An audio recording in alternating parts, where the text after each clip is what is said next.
अस्सलाम वालेकुम स्टूडेंट। आज हम जो है चैप्टर 2 का जो टॉपिक पर डिस्कस करने लगे हैं वो है ग्राफिकल एनालिसिस ऑफ मोशन। देखिए, हम ग्राफ क्या चीज़ है।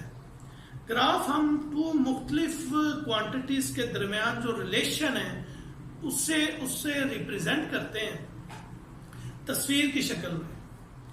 तो फॉर एग्जांपल आप क्रिकेट मैच देखते हैं साल के तौर पे, यहाँ पर ओवर चल रहे हैं, आपने अक्सर देखा होगा 10, 20, 30, 40 और ऐसे ग्राफ शो हो रहा होता है ऐसे कि ये स्कोर लेवल चल रहा है, मतलब कि ये 40, यहाँ 50, यहाँ 60, यहाँ 70, 90 के जी पहले 10 ओवर के अंदर जो है वो एक विकेट गिर गई, कितने स्कोर पे गिर गई, 40 के स्कोर पर। यानी कि टू मुख्तलिफ जो क्वांटिटीज के दरमियान रिलेशंस है उससे हम रिप्रेजेंट करते हैं तस्वीर की मदद से, तो उसे हम क्या बोलते हैं, ग्राफ। तो ग्राफ की जो डेफिनेशन हुई वो पेज 40 के ऊपर है। ग्राफ इज अ पिक्टोरियल वे यानी कि तस्वीरी शक्ल में किसी चीज को बयान करना। Graph is a pictorial way of presenting information about the relation between various quantities।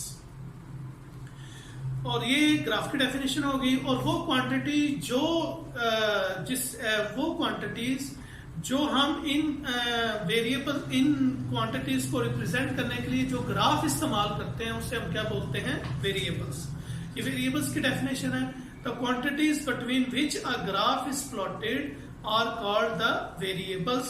उसके बाद दो टर्म इसके अंदर बड़ी इस्तेमाल होती हैं, एक है इंडिपेंडेंट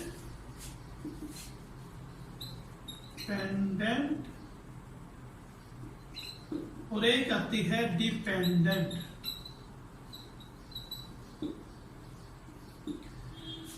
अच्छा, इंडिपेंडेंट क्या है? आजाद, आपके पेरेंट्स इंडिपेंडेंट हैं और आप उनके डिपेंडेंट हैं, यानी कि आप उन पे इन्हिसार करते हैं, वो आपको पॉकेट मनी देंगे तो आप कोई चीज वगैरह खरीद सकेंगे। और आपके पेरेंट्स जो हैं, आप वो चाहे तो आपको पॉकेट मनी दे दें, वो चाहे तो आपको ना दें, तो वो तो आजाद है इस मामले में। तो इसी तरह इंडिपेंडेंट और डिपेंडेंट, जब हम कोई भी ग्राफ ड्रॉ करते हैं तो उसके अंदर ये जो इंडिपेंडेंट क्वांटिटीज है उसे हम लेते हैं हमेशा हॉरिजॉन्टल लाइन, यानी कि एक्स एक्सिस के ऊपर। तो डिपेंडेंट और इंडिपेंडेंट की जो डेफिनेशन है वो आगे आती है। One of the quantities is called, अच्छा जी, वो क्वांटिटीज जो ग्राफ के अंदर हम प्लॉट करते हैं उन्हें हम क्या कहते हैं, वेरिएबल्स। और उन वेरिएबल्स में दो चीजें हैं, एक डिपेंडेंट और एक independent. One of the quantity is called independent quantity and the other quantity, the value of which varies with the independent quantity, is called the dependent quantity। ये independent और dependent की definition आ गई। ठीक इसी के side पे है do you know, page 40 पर। यहाँ पर ग्राफ के इस्तेमाल बताए हुए हैं, जैसे कि मैंने आपको शुरू में मिसाल दी, क्रिकेट मैच है, इसका आप ग्राफ बना सकते हैं। आप अपनी एज का और आपने जो कारोबार किया, किस एज में आपने क्या कारोबार किया और उस पर कितनी तरक्की की, उसका आप ग्राफ ड्रॉ कर सकते हैं। इसी तरह अगर पेशेंट है हॉस्पिटल के अंदर तो उसका फीवर चेक करना है किसी नर्स ने, तो हर घंटे बाद उसका फीवर चेक कर उसका एक ग्राफ बना सकते हैं। तो ये साइड पर यूज है, यहाँ पर आप शॉर्ट क्वेश्चन लिखें, uses of graph. A graph may also be used in everyday life such as to show year wise, ये पहला पॉइंट हो गया। नंबर 2, ग्रोथ या डिक्लाइन ऑफ एक्सपोर्ट, यानी कि आप जो सामान खरीद रहे हैं या फरोख्त कर रहे हैं या इंपोर्ट एक्सपोर्ट कर रहे हैं उसकी रेशो को हम ग्राफ से कर सकते हैं। मंथ वाइज रेनफॉल, ये है इसका थर्ड 4 पॉइंट यूजेस का लिख लें। फिर patient temperature record are runs per hour second by a team and so on। उसके बाद अब हम जो है डिस्टेंस टाइम ग्राफ की तरफ चलते हैं।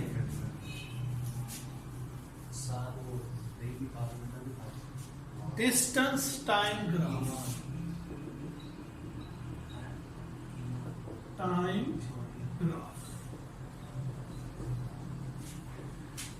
ये हम फ्रेम ऑफ रेफरेंस ले लेते हैं। तो इसमें यहां इंडिपेंडेंट क्वांटिटी आपका टाइम है, तो टाइम हम लेंगे अलोंग एक्स एक्सिस, और हमेशा इंडिपेंडेंट क्वांटिटी लेते ही एक्स एक्सिस पे, और वाई एक्सिस पर आपकी डिपेंडेंट क्वांटिटी आ जाएगी। यहाँ डिस्टेंस लेते हैं मीटर में, यहाँ टाइम हम लेते हैं सेकंड। तो डिस्टेंस टाइम ग्राफ के अंदर जो सबसे पहले हम जो डिस्कस करने लगे हैं, ये डिस्टेंस टाइम ग्राफ का जो पैराग्राफ है, इसके आपने एंड वाली लाइन 3 लाइन से स्टार्ट करना है। In a distance time graph time is taken along horizontal यानी कि X axis and while vertical axis show the distance covered by the object. तो पहली कंडीशन अब हमारी आ रही है, वो है ऑब्जेक्ट एट रेस्ट। अगर कोई ऑब्जेक्ट किसमें है, रेस्ट पोजीशन में। तो इस ग्राफ को समझाने के लिए मैं एक छोटी सी मिसाल लेता हूँ। फॉर एग्जांपल ये एक मैं रास्ता बना लेता हूँ, ये गाड़ी है। तो मैंने इसे देखा 5 मिनट पहले मैंने इसे देखा, तो ये रेस्ट पोजीशन पे थी, इसने अपनी पोजीशन चेंज नहीं की।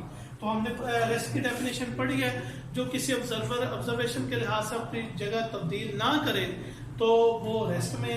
फिर मैंने 10 मिनट्स बाद फिर इस गाड़ी को देखा, तो ये रेस्ट में थी। 15 मिनट बाद इस गाड़ी को देखा, अब ये रेस्ट में थी। क्यों रेस्ट में थी? क्योंकि ये अपनी पोजीशन चेंज नहीं था कर रहा। अब फॉर एग्जांपल ये मैंने ग्राफ लिया है, यहाँ हम 0 ये टाइम इंटरवल ले लेते हैं 5, 10, 15। इसी तरह यहाँ हम ले लेते हैं जो डिस्टेंस है वो हम 10, 20 एंड 30। हम देखेंगे कि जो ऑब्जेक्ट है, मैंने 5 मिनट्स बाद देखा वो ऑब्जेक्ट यहाँ पे है, फॉर एग्जांपल यहाँ पे, तो वो रेस्ट में। फिर उसने अपनी जगह चेंज नहीं की। आफ्टर 10 मिनट 10 मिनट बाद मैंने देखा ऑब्जेक्ट तब भी वहीं पे है, यानी कि उसने अपनी पोजीशन चेंज नहीं की। इसी तरह 15 मिनट्स बाद मैंने देखा उसी ऑब्जेक्ट को, उसने अपनी पोजीशन चेंज नहीं की, तो लिहाजा वो किस में रहा, रेस्ट में। तो ये एक स्ट्रेट लाइन आ गई। तो ये स्ट्रेट लाइन जो आई है, ये हमें बता रही है कि ऑब्जेक्ट इधर है रेस्ट में, और ये स्ट्रेट लाइन किसके पैरेलल है, एक्स एक्सिस के पैरेलल है, जो हमें बता रही है कि इस बॉडी के अंदर मोशन नहीं हो रही। मोशन तो तब होगी जब वो अपनी पोजीशन चेंज करेगा। तो लिहाजा यहाँ पर जो रिजल्ट आया है ऑब्जेक्ट एट रेस्ट का, कि वो एक स्ट्रेट लाइन आई है पैरेलल टू एक्स एक्सिस। तो इस ऑब्जेक्ट एट रेस्ट में आपने एंड वाली जो 2 लाइंस है वो प्रिपेयर करनी है, साथ ये ग्राफ बनाना है। The horizontal line parallel to time axis on a distant time graph show the speed of the object at speed of the object is 0। ये लाइन जो पैरेलल एक्स एक्सिस है, ये हमें बता रही है कि इसकी स्पीड क्या है, 0। अब हम इसकी फर्दर जो है वो करते हैं एप्लीकेशन के। ये तो था ऑब्जेक्ट एट रेस्ट। अब हम पढ़ेंगे ऑब्जेक्ट मूविंग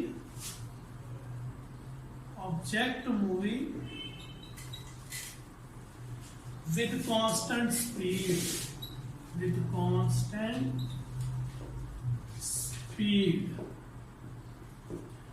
तो उसके लिए हम ये कर लेते हैं, इसी ग्राफ को लेते हैं और हम देखते हैं कि 5 मिनट गुजरेंगे तो बॉडी 10 मीटर की स्पीड पे आ गया, उसने 10 मीटर का डिस्टेंस ट्रेवल कर लिया। फिर हमने देखा आफ्टर 10 मिनट्स, आफ्टर 5 मिनट्स फिर उसको 20 की स्पीड पे आ गया। फिर आफ्टर 5 मिनट्स तो ये 30 की स्पीड पे आ गया। तो हमारे पास ये जो पॉइंट है, यानी कि 5 मिनट गुजरे तो उसने 10 मीटर का डिस्टेंस ट्रेवल किया। फिर अगले 5 मिनट में फिर उसने 10 मीटर का डिस्टेंस ट्रेवल किया। फिर अगले 5 मिनट में उसने 10 मीटर का डिस्टेंस ट्रेवल किया। तो ये जो हमारे पास ग्राफ है, ये ऐसे स्ट्रेट लाइन है। इन पॉइंट्स को अगर हम मिलाएं तो यानी कि ये पहले 5 मिनट में 10 मीटर का, फिर अगले 5 मिनट में 20 का, फिर उससे अगले 5 मिनट में 30 मीटर का डिस्टेंस ट्रेवल किया। अब हम मालूम करना चाहते हैं point A to point B तक इसने कितना डिस्टेंस ट्रेवल किया है। तो ये एक स्लोप बन गया, ठीक। और इसे आप नाम दे दें पॉइंट ई से हमने एफ तक डिस्टेंस मालूम करना है। तो ये जो स्लोप, ये स्लोप है, ठीक। Slope of line A B जो लाइन है, ये जो स्लोप बना रही है, और स्लोप हमेशा याद रखें y ओवर x इस रेशो से हम मालूम करते हैं। तो y एक्सिस के ऊपर अगर आप देखें तो ये जो है y एक्सिस पे ऐसे आएंगे तो 30 से 10 तक, तो ये कितना डिस्टेंस हो गया, 10 से 20 10, और फिर 20 से 10 10 10 और 10 कितना हो गया 20। इसी तरह x एक्सिस पर जो a टू b डिस्टेंस हुआ है वो देखें, 5 से 10 5 मिनट्स ये हो गया, और 10 से 15 5 मिनट्स ये हो गया, 5 और 5 ये टोटल 10 मिनट्स हो गए, 10 टू द 20, तो 2 मीटर का डिस्टेंस ये ट्रेवल कर रहा है आफ्टर 5 मिनट्स, क्योंकि यहाँ पर 5 मिनट्स का जो है ना वो इंटरवल चल रहा है, और यहाँ पर जो रेशो चल रही है वो स्पीड ट्रेवल होने की वो 10 मीटर के हिसाब से चल रही है। तो 2 मीटर का डिस्टेंस वो ट्रेवल कर रहा है इन इक्वल इंटरवल ऑफ टाइम। इसमें बॉडी यूनिफॉर्मली कांस्टेंट स्पीड के साथ ये मूव कर रहा है। तो ये था इसका रिजल्ट। ये आपने पेज 40 के ऊपर ये साथ ये वाला बना हुआ है graph. The speed of an object is set to be at constant if it cover equal distance in equal interval of time. The distance time graph is a straight line. ये क्या है, straight line. Its slope gives the speed of the object. ये जो slope है ये हमें इसकी speed बता रही है, और वो हमने कितनी निकालनी है इसका 2 मीटर। तो स्पीड ऑफ द ऑब्जेक्ट भी हमने जो निकालना है वो डिस्टेंस को, ये जो y था बेसिकली आपका ये डिस्टेंस था, और ये x एक्सिस पर ये आपका टाइम था। तो ये क्या बन गई, हमें स्पीड इस पे पता चला कि ये 2 मीटर पर सेकंड की स्पीड से चल रहा है, कांस्टेंट स्पीड से चल रहा है। तो आगे ये speed of the object, slope of line A B, ये सारी वैल्यूज आ जाएंगी। और ये था आपका case when object moving with constant speed. अब हमारी एक और नेक्स्ट कंडीशन चलने लगी है, हम यही ग्राफ ले लेंगे। तो speed time distance time graph में, हाँ जी, इसमें हम देखेंगे तो जो है object moving with variable speed, moving with, यहाँ कांस्टेंट है, यहाँ पर आ जाएगा वेरिएबल स्पीड आ जाएगी। तो वेरिएबल स्पीड का मतलब ये है कि अगर पहले 5 मिनट में वो 10 मीटर की स्पीड पे था, अगले 5 मिनट्स में वो 40 की स्पीड पे चला गया, उससे नेक्स्ट 5 मिनट में वो 60 की स्पीड पे चला गया, यानी कि कुछ सिमेट्री नहीं है, कुछ कांस्टेंट डिस्टेंस नहीं वो ट्रेवल कर रहा, बल्कि वो मुख्तलिफ डिस्टेंस ट्रेवल कर रहा है। तो उसके लिए जो मैं ग्राफ ये फर्ज करें ऐसे जा रहा है इसका, तो ये हो गया। फर्ज करें कि वो पहले 5 मिनट्स पे 10 की स्पीड पे था, 10 मिनट्स पे वो 30 की स्पीड पे चला गया, या 15 मिनट पे ये 40 की स्पीड, या मैं लिख लेता हूँ यहाँ पे चला गया। तो ये कोई सिमेट्री नहीं है इसके अंदर। तो इसके लिए हम क्या करते हैं, हम कोई पॉइंट ले लेते हैं इसके ऊपर और एक स्ट्रेट लाइन से इसे ऐसे टच करते हैं। इस लाइन जो एक पॉइंट को टच कर रही होती है उसे हम बोलते हैं टेंजेंट लाइन। क्या बोलते हैं जी, टेंजेंट लाइन। तो उसके लिए हम ये कर लेते हैं, इस पॉइंट से हम परपेंडिकुलर ड्रॉ करते हैं ऐसे नीचे। इसी तरह हम कोई और एक पॉइंट ले लेते हैं, यहाँ पर इसे आर का नाम दे देते हैं, और इस पर परपेंडिकुलर ड्रॉ करते हैं एक्स एक्सिस के ऊपर भी और वाई एक्सिस के ऊपर। इसे आर, इसे पी और इसे क्यू का आप नाम दे दें ऐसे। तो हम इसकी स्पीड कैसे डिटेक्ट करेंगे, तो हमारे पास अब ये टेंजेंट लाइन है, स्ट्रेट लाइन है। तो slope of tangent at P point पर टेंजेंट ड्रॉ हो रहा है, तो वो किसके इक्वल आएगा, y। मैंने आपको बताया कि स्लोप हमेशा लेते किस रेशो के दरमियान है, y एक्सिस और x एक्सिस। y एक्सिस ऊपर, x एक्सिस नीचे। यहाँ अगर y एक्सिस को देखें, इसे आप इस पॉइंट का s का नाम दे दें, तो ये देखिए वर्टिकल है, ये ऐसे आ जाएगा, तो आर एस वर्टिकल है, y एक्सिस है, आर एस ये आ गया, और ये वर्टिकल था और हॉरिजॉन्टल हमारा क्यू एस आ जाएगा। तो आर एस जो है वो जो हमारी स्पीड यहाँ पर डिस्टेंस ट्रेवल हो रहा है वो 30 है, और जो टाइम हमारा चाह रहा है 5 से 10 और 10 से 15, तो ये आपका आ जाएगा 10। 5 मिनट्स ये, 5 मिनट्स ये, तो ये आ जाएगा 10। इसे हम डिवाइड करेंगे तो 3 मीटर पर सेकेंड।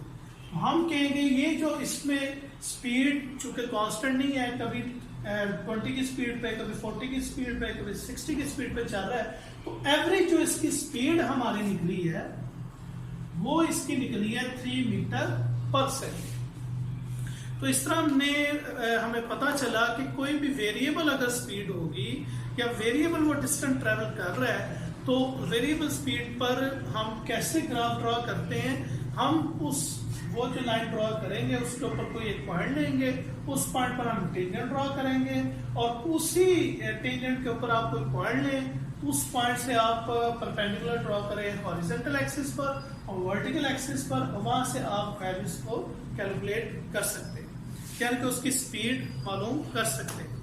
तो ये पैराग्राफ साथ ये ग्राफ हमने बनाना है। When an object does not cover equal distance in equal interval of time, then its speed is not constant.